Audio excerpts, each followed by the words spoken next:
Hello সবাইকে, আসসালামু আলাইকুম। আশা করি সবাই ভালো আছেন। ওয়েলকাম আজকের ভিডিওতে। তো যাদের গাড়ির এসি মাঝে মধ্যে ঠান্ডা হয় আবার মাঝে মধ্যে গরম বাতাস আসে তাদের জন্য এই ভিডিওটা।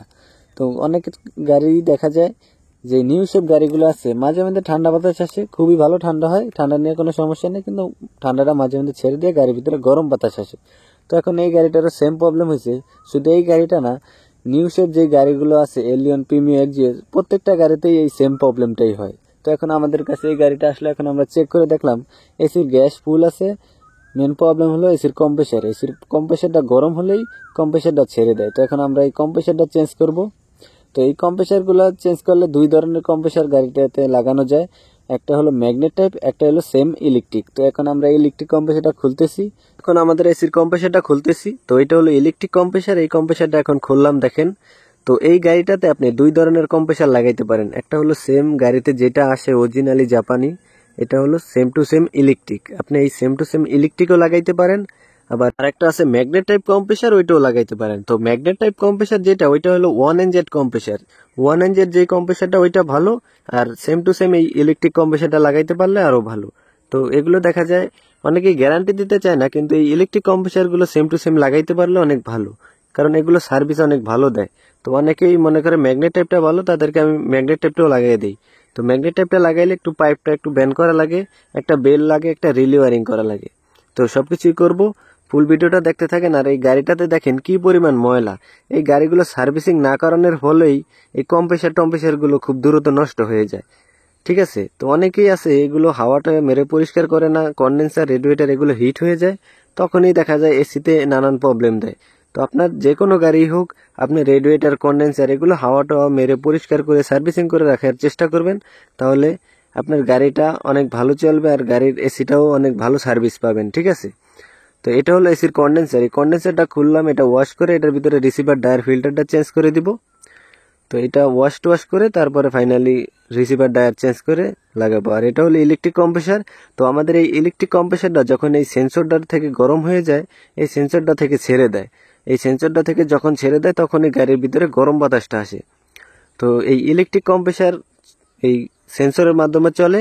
আর যেটা ম্যাগনেট টাইপ, ওইটা কম্প্রেসার পুলি আর ক্লাসের সাথে ম্যাগনেট আছে, ওইটা কানেক্ট হলেই কাজ করে। তো এখন আমরা সেম ইলেকট্রিক কম্প্রেসার লাগাবো।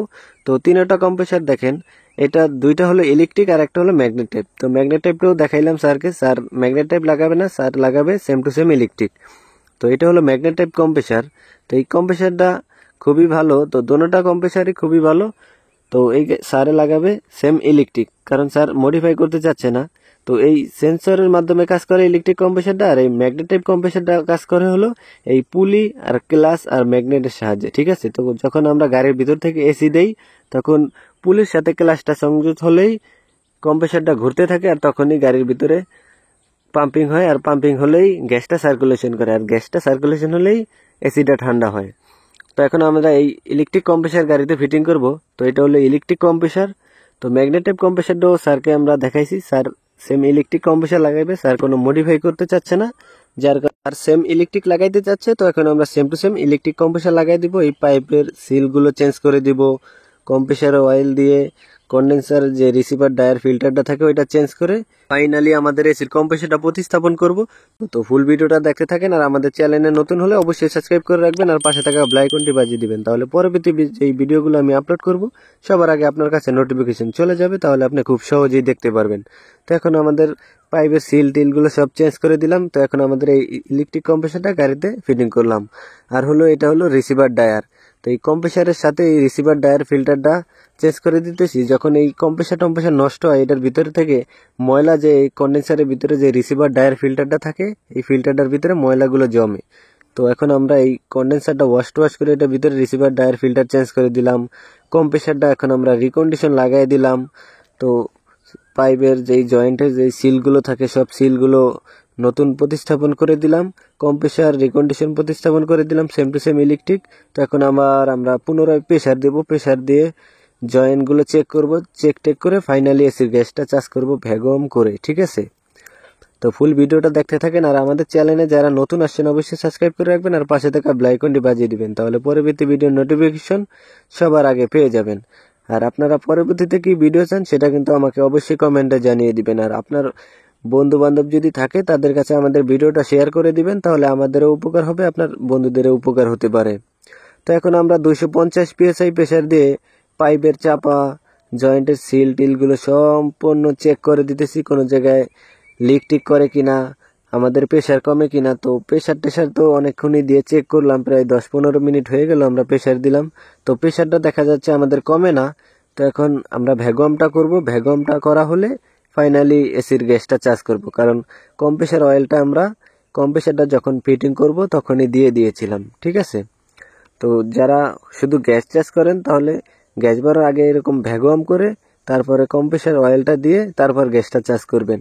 তো এখন আমরা যেহেতু কম্প্রেসারটা আগেই লাগাইছি গাড়ির ভিতরে, কম্প্রেসারের ভিতরে অয়েলটা আগেই দিয়ে দিছি। তো এখন আমরা প্রেসার দিয়ে চেক টেক করে ভ্যাকুয়াম ট্যাকুয়াম করে এখন গ্যাসটা চার্জ করব। তো ভ্যাকুয়ামটা হইতেছে। তো ভ্যাকুয়ামটা আপনি কিভাবে সম্পূর্ণ হয়েছে বুঝবেন, যখন গাড়ির এসি সিস্টেমের ভিতর থেকে আর হাওয়া আসে না তখনই বুঝবেন ভ্যাকুয়ামটা করা হয়ে গেছে, এসি সিস্টেমের ভিতরে কোনো হাওয়া টাওয়া নেই, তখন যে আপনি ফাইনালি এসির গ্যাসটা চার্জ করবেন। তো এখন আমাদের গ্যাসের সিলিন্ডারটা লাগায় এখন গাড়িটা স্টার্ট দিয়ে এসিটা অন করলাম। তো ফুল ভিডিওটা দেখতে থাকেন, আর আমাদের চ্যানেলে নতুন হলে অবশ্যই সাবস্ক্রাইব করে রাখবেন, আর পাশে থাকা বেল আইকনটি বাজিয়ে দিবেন, তাহলে পরবর্তী ভিডিওর নোটিফিকেশন সবার আগে আপনি পেয়ে যাবেন। তো এখন আমাদের এসিটা চালু করে এসির গ্যাসটা সম্পূর্ণ চার্জ করতেছি। তো আপনার যে কোনো গাড়ি হোক, এসির কম্প্রেসার লাগানোর আগে অবশ্যই সার্ভিসিংটা ভালো করে নেবেন, তাহলে কম্প্রেসারটা অনেক ভালো চলবে। তো আমাদের দেখেন ইলেকট্রিক কম্প্রেসারটা এখন গাড়িতে ফিটিং করে গ্যাসটা চার্জ করতেছি। তো আপনার গাড়িতে আপনি সেম ইলেকট্রিক কম্প্রেসারও লাগাইতে পারেন, আবার ম্যাগনেট টাইপ কম্প্রেসারটাও লাগাইতে পারেন। তো দুইটা কম্প্রেসারই আমাদের কাছে অ্যাভেলেবেল আছে। আপনারা যদি আপনাদের গাড়িতে লাগাইতে চান অথবা আপনার বন্ধুদের গাড়িরও অনেক সময় কম্প্রেসার নষ্ট হয়ে যায়, তাদের কাছে আমার ভিডিওটা শেয়ার করে দিতে পারেন, তাহলে তারা যোগাযোগ করতে পারে আমার সাথে, ঠিক আছে। এখন আমরা এসির গ্যাসটা চার্জ করতেছি। তো ফ্যানের বাতাস টাতাস দেখা যায় আলহামদুলিল্লাহ খুবই সুন্দর আছে, এসিটাও মাশাআল্লাহ খুবই সুন্দর ঠান্ডা হইতেছে। তো এইসব গাড়িতে গ্যাস চার্জ করার জন্য গ্লাস পাইপ দেয় নাই। আগের যে পুরনো মডেলগুলো আছে যেমন এসকরোলা, এলিয়ন, প্রিমিও, যে নিউ শেপ গাড়িগুলো আছে এগুলোতে দেয় না। আবার ওয়াল শেপের যে গাড়িগুলো আছে 3-এর মডেল 4-এর মডেল, ওগুলোতে গ্যাস চেক করার জন্য আলাদা গ্লাস পাইপ দিয়ে দেয়। তো নিউ শেপ যে গাড়িগুলো আছে 15, 16, 17, 18 মডেলগুলো, এগুলোতে গ্যাস চার্জ করার জন্য আলাদা গ্লাস পাইপ দেয় না, যার কারণে গ্যাসটা আমাদের আস্তে আস্তে অনেক বুঝে শুনে দিতে হয়। তো আলহামদুলিল্লাহ গ্যাসটা আমাদের চার্জ করা ফুল হয়ে গেছে। তো এখন ঠান্ডা দেখা যায় সবই ঠিক আছে। তো গাড়িটা এখন খুবই সুন্দর ঠান্ডা হইতেছে মাশাআল্লাহ। সব জিনিসেরই একটা মাপ আছে, এসির গ্যাসের প্রেসারেরও একটা মাপ আছে, ঠিক আছে। এগুলো বেশি দেওয়া যায় না, এগুলো নির্দিষ্ট একটা মাপ আছে, এর বেশি দিলে আপনার কম্প্রেসার অফ হয়ে যাবে, ফ্যান অফ হয়ে যাবে, কম্প্রেসার ধরবে ছাড়বে এরকম প্রবলেম হবে। তো আপনারা যখনই এসির গ্যাসটা চার্জ করান, এসির কাজ করান, যারা সবসময় এসির কাজ করে তাদের কাছে যাওয়ার চেষ্টা করবেন, তাহলে আপনি সার্ভিসটা ভালো পাবেন, ঠিক আছে। তো এখন এসির গ্যাসটা চার্জ করা আমাদের কমপ্লিট হয়ে গেল। গাড়িটাও মাশাআল্লাহ খুবই সুন্দর ঠান্ডা হইতেছে। তো আপনারা যারা গাড়ির এসির কাজ করাইতে চান, এসির কম্প্রেসার প্রতিস্থাপন করতে চান, তারা আমাদের সাথে এই হোয়াটসঅ্যাপ নাম্বারে যোগাযোগ করতে পারেন অথবা সরাসরি কল করতে পারেন। আমাদের কমেন্ট করে জানাতে পারেন পরবর্তীতে কি ভিডিও চান। আর এগুলোর দাম টাম যদি জানতে চান তাহলে আমাদের হোয়াটসঅ্যাপ নাম্বারে যোগাযোগ করলে কয় টাকা কি খরচ পড়বে আপনার গাড়িতে কম্প্রেসার লাগায় কমপ্লিট করে, তাহলে সম্পূর্ণ আমরা বলে দিব। তো আমাদের আজকের ভিডিওটা যদি ভালো লাগে অবশ্যই লাইক কমেন্ট করে যাবেন, আর পরবর্তীতে কি ভিডিও চান সেটা অবশ্যই আমাকে কমেন্টে জানিয়ে দিবেন, তাহলে আমি দেওয়ার চেষ্টা করব।